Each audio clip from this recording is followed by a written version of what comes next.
Motivul pentru care Dumnezeu ne-a mântuit și ne-a așezat în Domnul Iisus este ca să-L cunoaștem pe Dumnezeu. Ceea ce am pierdut prin păcat a fost cunoașterea lui Dumnezeu. Iar în Evrei ne spune că am fost aduși în acest nou legământ, ni s-a iertat păcatele și asta este un lucru preliminar, ca acum fiecare să-L poată cunoaște pe Dumnezeu. Nu există niciun privilegiu mai mare pentru noi decât să-L cunoaștem pe El. Și am început anul acesta și încercăm anul acesta să vorbim despre Dumnezeu. Am văzut cât de importantă este această cunoaștere și că nimic nu este mai important decât a-L cunoaște pe El. Am văzut ce înseamnă această cunoaștere. Este o cunoaștere atât intelectuală, sunt anumite informații despre Dumnezeu care le găsim în cuvântul Lui, pe care noi trebuie să le credem. Dar acele informații, acele adevăruri despre Dumnezeu, trebuie să le și experimentăm. A cunoaște nu înseamnă doar a ști cu mintea, ci înseamnă a experimenta realitatea. Dar mai înseamnă ceva. Deplina cunoașterea lui Dumnezeu înseamnă să devii ca Dumnezeu, să fii transformat. Vedeți, această cunoaștere intelectuală și experiențială ne transformă pe noi în asemănarea cu Dumnezeu. Iar a-L cunoaște pe El înseamnă să devenim ca El. Și ultima dată am văzut că noi trebuie să căutăm această cunoaștere. Vedeți, Dumnezeu ne-a pus într-un anumit context pe fiecare ca să-L căutăm bâșbâind. Și noi trebuie să alergăm după Dumnezeu. Noi trebuie să-L căutăm. El a pus în noi acea conștiință, acel glas al lui Dumnezeu, care ne spune că El este. Iar noi trebuie să urmăm acel glas și acea conștiință. Acum, astăzi aș vrea să spun un lucru foarte simplu, dar care are implicații foarte mari pentru fiecare dintre noi. Și singurul lucru care aș vrea să-l învățăm în dimineața asta și aș vrea ca și copiii să-l învețe, nu-i greu deloc, este următorul. Dumnezeu este singurul Dumnezeu viu și adevărat. Repet lucrul ăsta. Dumnezeu este singurul Dumnezeu viu și adevărat. Hai să vedem. A învățat vreun copil lucrul ăsta? Cine poate să spună? David, eu cred că tu ai reținut, nu? Nu? Ok. O să mai repetăm și o să învățăm toți. O să încercăm să facem lucrul ăsta. Este un mesaj de care avem noi toți nevoie. Și aș vrea să auzim toți în dimineața asta că Dumnezeu este singurul Dumnezeu viu și adevărat. Poate spune cineva, dar e așa de evident lucrul ăsta, e așa de banal, toți știm asta. De ce n-ai venit cu ceva mai misterios, mai spectaculos? Dumnezeu e singurul Dumnezeu. Da, sigur. Ei bine, vreau să spun că în dimineața asta, când noi suntem aici, sunt sute de milioane de oameni pe pământul nostru care fie n-au auzit ceea ce am spus acum, fie refuză să creadă realitatea asta. Noi suntem câțiva aici și dacă noi știm ceva, ni se pare că toată lumea știe. Câte miliarde de oameni sunt acum pe pământ? 8. Știți că 1 miliard, mai bine de 1,5 miliarde sunt hinduși, care ei cred că există milioane de Dumnezei. Apoi este budismul, astea două religii. Budismul și ei sunt peste 600 de milioane de oameni. Țărișoara noastră numără vreo 20 doar. Doar gândiți-vă la lucrul ăsta. Doar gândiți-vă la lucrul ăsta și voi copii și noi adulți, că asta este o realitate în care trăim. Astăzi când noi stăm aici, mulțimi de oameni mor în întuneric și mor fără Hristos și fără să cunoască nici măcar lucrul ăsta. Și noi ne-am rugat pentru copiii ăștia. Și noi ne rugăm pentru copiii noștri. Și am vrea ca unii din ei să fie și ei misionari, să meargă să spună. Trăim într-o lume păgână și oamenii au nevoie de lumină. Și știți cum lucrează Dumnezeu? Dumnezeu trimite pe cineva ca să spună. Cum vor crede dacă nu vor auzi? Noi, părinților, noi trebuie să avem conștiința asta. Noi putem să venim aici să ne simțim bine, dar să fim total indiferenți față de realitățile care sunt în jurul nostru. În războaiele care sunt acum, în cutremurile care sunt mii, zeci de mii de oameni care mor fără să știe ce am spus acum. Că există un singur Dumnezeu viu și adevărat. Dar vreau să spun că adevărul ăsta pe care îl spunem și îl învățăm noi în dimineața asta aici, are implicații imense pentru fiecare dintre noi. Și chiar dacă toți de aici afirmăm că știm că există un singur Dumnezeu viu și adevărat, totuși, cred că o să vedem în dimineața asta că ne comportăm și trăim ca și cum ar fi mai mulți. Și dacă noi ne lăsăm pătrunși de Duhul lui Dumnezeu în dimineața asta, fiecare dintre noi vom avea motive să ne smerim. Că măcar că spunem sus și tare că există un singur Dumnezeu viu și adevărat, totuși prin trăirea noastră negăm lucrurile astea. Haideți să învățăm cu toții lucrul ăsta. Să nu ne fie prea greu nouă părinților și cu atât mai mult copiilor, da? Asta este întrebarea numărul 5 din Micul Catehism, dacă unii părinți au început să facă cu copiilor. Întrebarea 5 din Micul Catehism spune așa: sunt mai mulți Dumnezei sau doar unul? Iar răspunsul la întrebare este următorul: există doar un singur Dumnezeu viu și adevărat. Aș vrea să spunem cu toți, da? Răspunem și întrebarea și răspunsul, așa ca să învățăm cu toții, da? Sunt mai mulți Dumnezei sau doar unul? Și acum răspundem: există doar un singur Dumnezeu viu și adevărat. Hai să mai spunem răspunsul încă o dată, tare copii, da? Există doar un singur Dumnezeu viu și adevărat. David, poți să spui acum? Ok, mai repetăm, ok. Asta este un adevăr. De unde știm noi lucrul ăsta?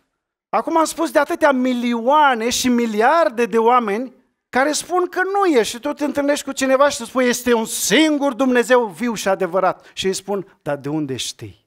E bine, noi suntem creștini și tot ceea ce credem și mărturisim se bazează pe cartea asta. De unde știm că există un singur Dumnezeu viu și adevărat? Este scris. Noi stăm pe adevărurile care sunt revelate în cartea asta. Ce scrie cuvântul lui Dumnezeu? Sunt multe versete. Primul verset din Deuteronom 6:4. Domnul Dumnezeul nostru este singurul Domn. Deuteronom 4, versetul 35. Nu este alt Dumnezeu afară de El. Deuteronom 32, versetul 39. Nu este alt Dumnezeu afară de mine. Isaia 44, versetul 8. Isaia 45, versetul 5. Maleahi 2:15. Nu ne-a dat unul singur suflare de viață, spune aici. Ioan 17:3. Singurul Dumnezeu adevărat. Roman 3:30 și apoi 1 Corinteni 8:5 și 6. Și mai citesc 1 Timotei 1:17. A Împăratului veșniciilor, nemuritorului, nevăzutului și singurului Dumnezeu să fie cinstea și slava în vecii vecilor. Amin. Astea sunt doar câteva versete care spun foarte clar că Dumnezeu este unul singur și nu este nimeni în afară de El. Există un singur Dumnezeu viu și adevărat. Acum, sunt mulți oameni care cred că există mulți Dumnezei, dar Biblia spune că este unul singur. Am descoperit și eu acum că undeva prin secolul II a fost o sectă care îmi poartă numele, valentinienii. Ei credeau că există doi Dumnezei, unul rău și unul bun, o forță bună și una rea. Dar vreau să spun în dimineața asta că nu sunt doi Dumnezei și vreau să mai fac aici o afirmație, că Dumnezeu nu-l are ca adversar în dumnezeire pe Satan. Satan nu este Dumnezeu. Satan este o creație, ca orice altă creație. Așa că în universul ăsta există un singur Dumnezeu viu și adevărat. Și Satan este o creatură care se supune și ascultă de el. Este foarte important să înțelegem lucrul ăsta și să învățăm aspectul ăsta. Nu sunt mai mulți, ci unul singur.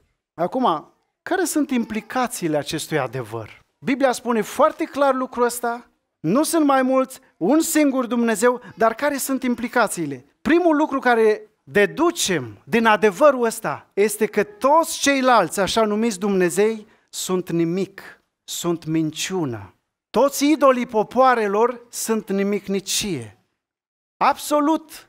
Apostolul Pavel spune, noi știm că un idol este nimic.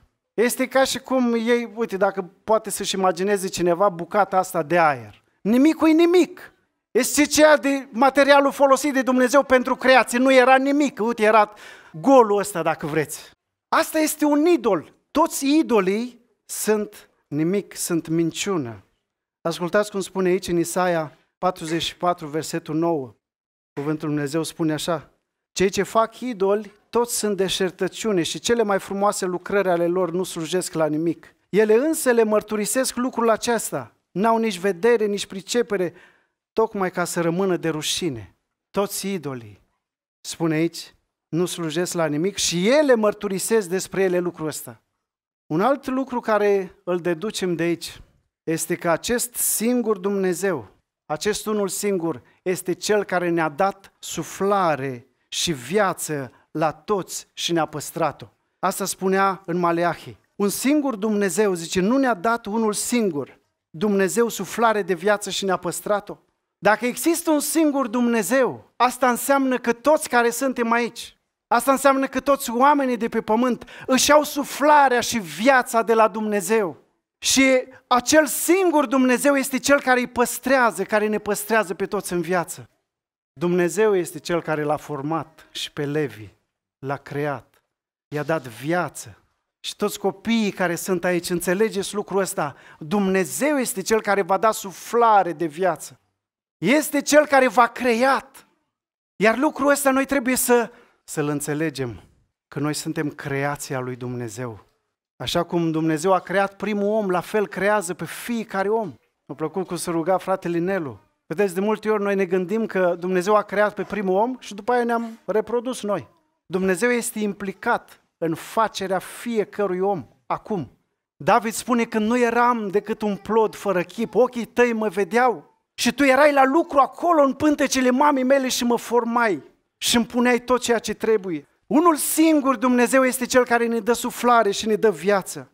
Dar următorul lucru care ne-l spune cuvântul Dumnezeu și se deduce din adevărul ăsta al unicității lui Dumnezeu, că toate lucrurile vin de la El. Asta spune în 1 Corinteni 8.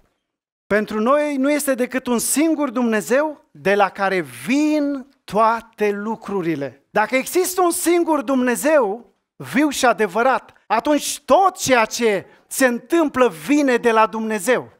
Este unul singur care e pe tron și orchestrează toate.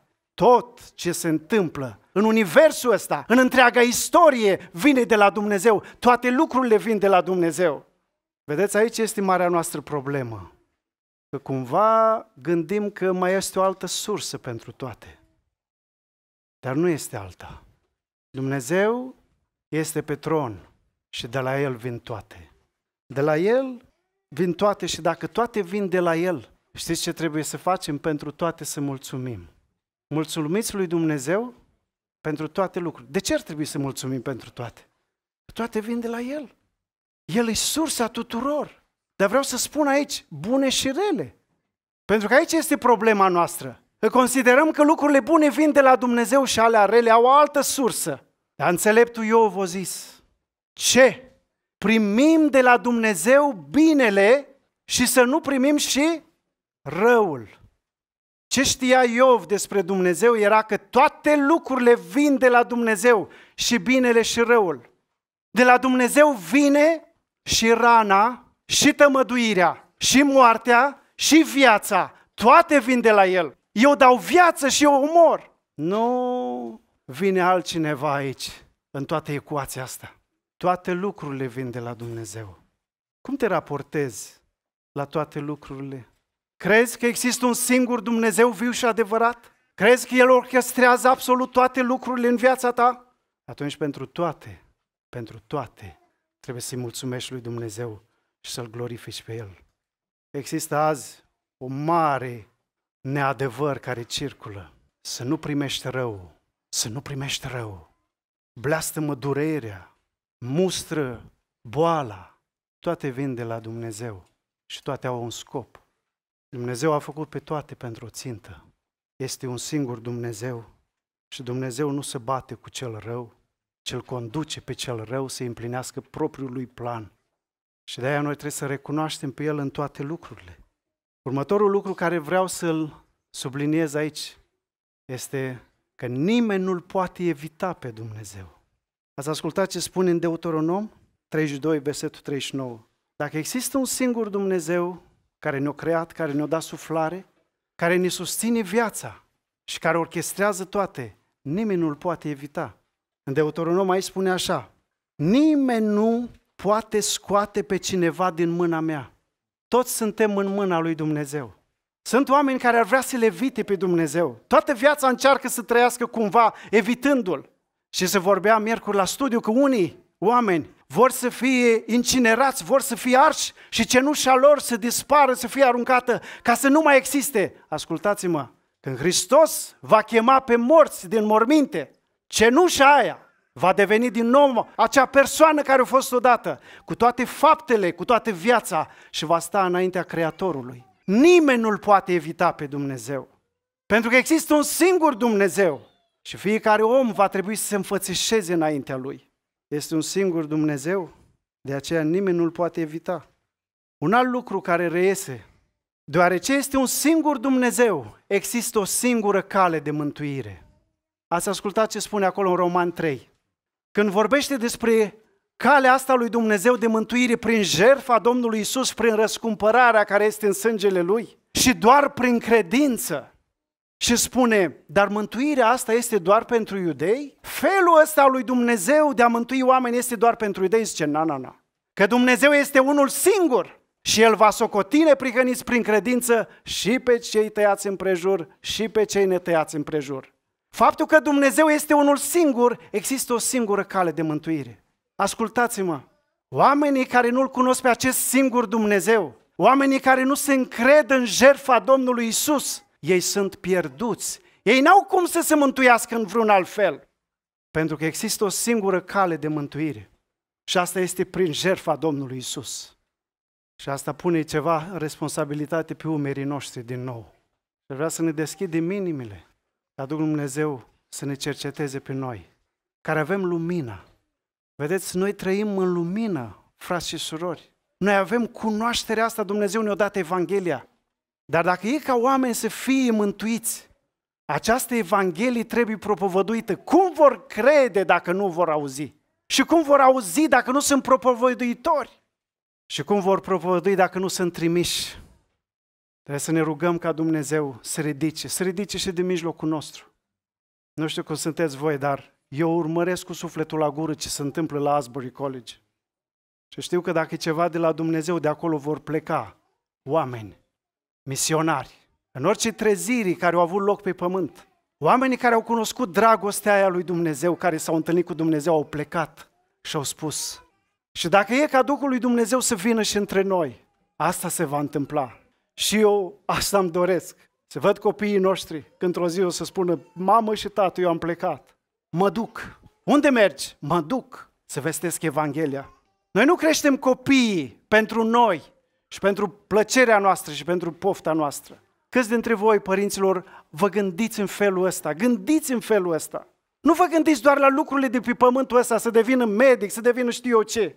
Aveți planuri mari pentru ei. Asta nu înseamnă că Dumnezeu nu ne cheamă să fim oameni simpli. Dar în același timp vreau să spun că Evanghelia va fi dusă mai departe prin noi. Noi suntem mâinile și picioarele Domnului Iisus acum pe pământ. Cum vor auzi dacă nu sunt trimiși? Există o singură cale de mântuire. Și dacă Evanghelia asta nu este propovăduită, cum vor crede? Noi putem cădea așa într-un confort ca pe vremea lui William Carey. Omul ăsta a fost mișcat de Duhul lui Dumnezeu să meargă și să vestească Evanghelia. Și bătrânii de acolo au zis, băiatule, dacă Dumnezeu vrea să mântuiască pe chinezi și pe indieni, o să o facă fără tine, Că au ajuns la o saturație de asta. Niște capuri mari și picioare mici. Și noi putem deveni așa. Să ne păzească Dumnezeu de așa ceva. Există o singură cale de mântuire care trebuie propovăduită. Următorul lucru care reiese din versetele care le-am citit.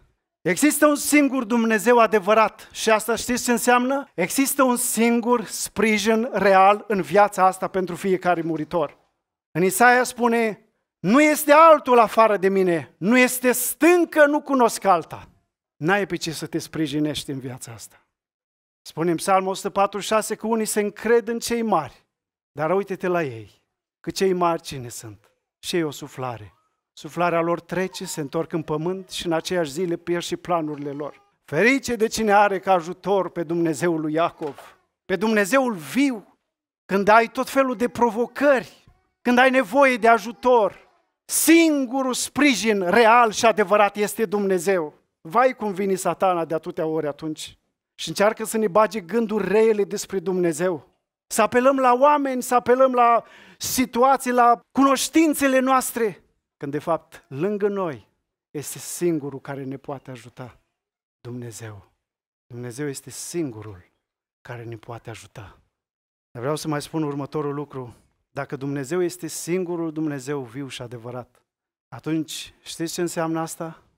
Ascultați ce spune în continuare textul din Deuteronom, capitolul 6, de unde am citit. În versetul 4 spune așa: ascultă, Israele, Domnul Dumnezeul nostru este singurul Domn. Și ascultați cum urmează: să iubești pe Domnul Dumnezeul tău cu toată inima ta, cu tot sufletul tău și cu toată puterea ta. Dacă Dumnezeu este singurul Dumnezeu viu și adevărat, atunci noi trebuie să-L iubim doar pe El, cu toată inima noastră, cu tot sufletul nostru și cu toată puterea noastră, pentru că El este singurul. Sau cum spune în 1 Corinteni 8, spune, pentru care și trăim. Pentru că El este singurul, pentru El trăim. Pentru că El este singurul, pe El îl iubim. Și acum, dacă noi nu-L iubim pe El, singurul Dumnezeu viu și adevărat, știți ce se întâmplă? Apare idolatria. Devenim idolatri. O inimă împărțită este o inimă care își împarte dragostea cu alții. Vedeți, Dumnezeu a spus lucrul ăsta despre El în repetate rânduri poporului Israel. Le-a spus, eu sunt singurul, nu este altcineva. Și prima poruncă care le-a dat-o, că a scris-o cu degetul lui pe table, știți care a fost? Să nu ai alți Dumnezei afară de mine. Știți istoria? O știți. Care a fost păcatul lor? Idolatria. Cum a fost posibil ca ei să aibă parte de revelația și descoperirea singurului Dumnezeu adevărat?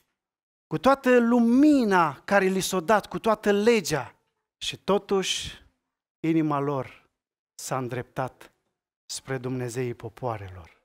Dar vreau să spun că lucrurile astea spune în Noul Testament că ne slujesc nouă ca pilde, ca să nu fim închinători la idoli ca ei.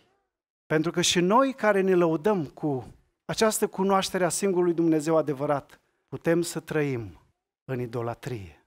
Ce înseamnă asta? Să dai dragostea ta mai multor.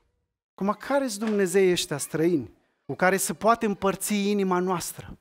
Iacov spune, suflete prea curvare, nu știți că prietenia lumii este vrăjmășie cu Dumnezeu? Și Ioan spune și el, nu iubiți lumea, nu și lucrurile din lume. Dacă iubește cineva lumea, dragostea Tatălui nu este în el. Și apoi detaliază Ioan și spune așa, căci tot ce este în lume, pofta firii pământești. Ce e asta? Plăcerea. Plăcerile firii pământești. Și în Timotei spune despre oameni care sunt iubitori mai mult de plăceri, oameni care vor mai mult să-și satisfacă poftele lor trupești decât îl iubesc pe Dumnezeu. Dați-mi voie să vă spun că asta este idolatrie. Trăirea pentru plăcerile trupului este idolatrie. Următorul lucru care îl spune Ioan este pofta firii pământești și apoi spune pofta ochilor. Știți ce e asta? Banii și bogăția. Te uiți la ceva și vrei și îți împlinești poftele astea și te gândești la lucrul ăsta și nu știi cum să mai agonisești. Și Domnul Iisus a spus foarte clar lucrurile astea. Când a venit cineva să împartă averea. Deci ascultați-mă, spune Domnul Iisus. Vedeți și păziți-vă de orice fel de lăcomie de bani. Cu altă ocazie, Domnul Iisus a spus, nu puteți sluji lui Dumnezeu și lui Mamona. Dacă vrei și toată ziua te gândești la lucruri pe care să ți le iei, dacă toată ziua te gândești cum să faci bani, ești un idolatru. Tu nu crezi că există un singur Dumnezeu adevărat. Tu numești banii și lucrurile din lumea asta, lucruri vrednice de iubit. Știți cum s-a uitat Domnul Iisus când Satana l-a dus acolo pe muntele Ananar și a zis, toate astea ți le dau ție. Credeți că le-a poftit? Credeți că le-a dorit? George Whitefield spunea, zice, cu cât văd mai mult din lume, cu atât vreau să plec mai repede din ea. La creștinismul de azi s-a schimbat ceva. Oamenii vor să trăiască cât mai mult, să se bucure de toate lucrurile care lumea le poate oferi. Dați-vă voie să vă spun, asta este idolatrie.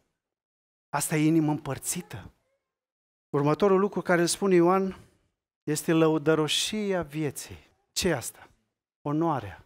Să devii cineva, să ai un nume pe pământul ăsta, să alergi avid ca oamenii să se uite la tine, să te asculte, să-ți dea like-uri.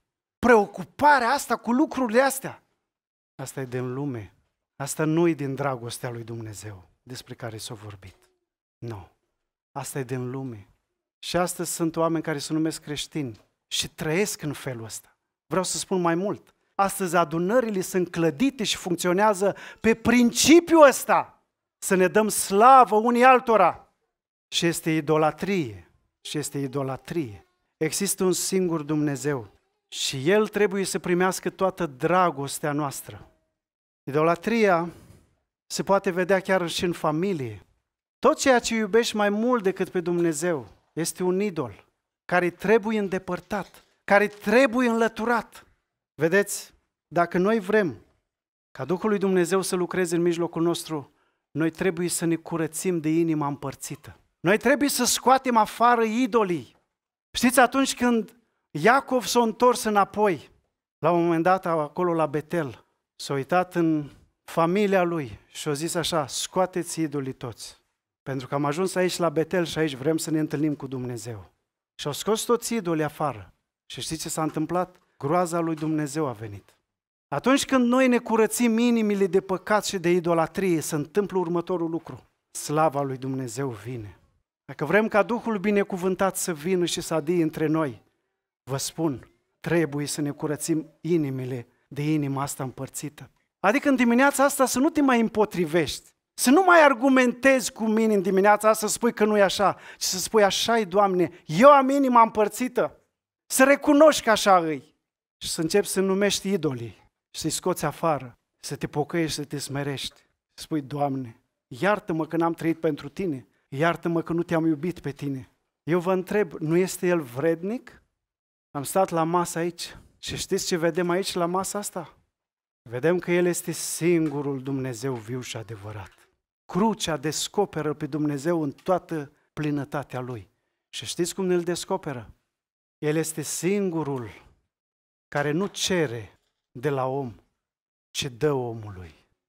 Voi știți că neamurile, acolo unde a intrat poporul Israel, se închinau la Dumnezeu și Dumnezeu ei le cereau niște lucruri teribile. Noi n-am fi în stare să facem așa ceva.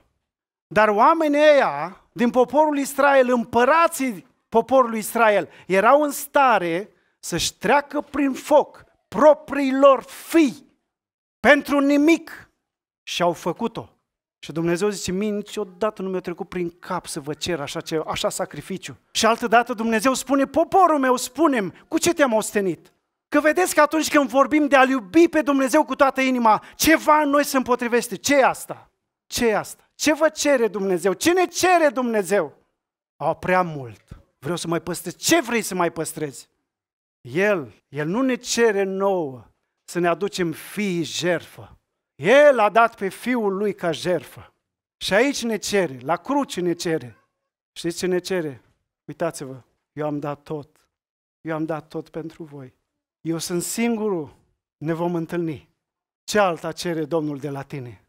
Decât să-L iubești cu toată inima pe El și să trăiești pentru slava Lui. În ziua când ne vom întâlni cu El, ne vom bucura de orice sacrificiu care l-am făcut pentru El, de orice lepădare față de lumea asta și față de plăcerile astea. Să încetăm, frați și surori, să încetăm cu idolatria.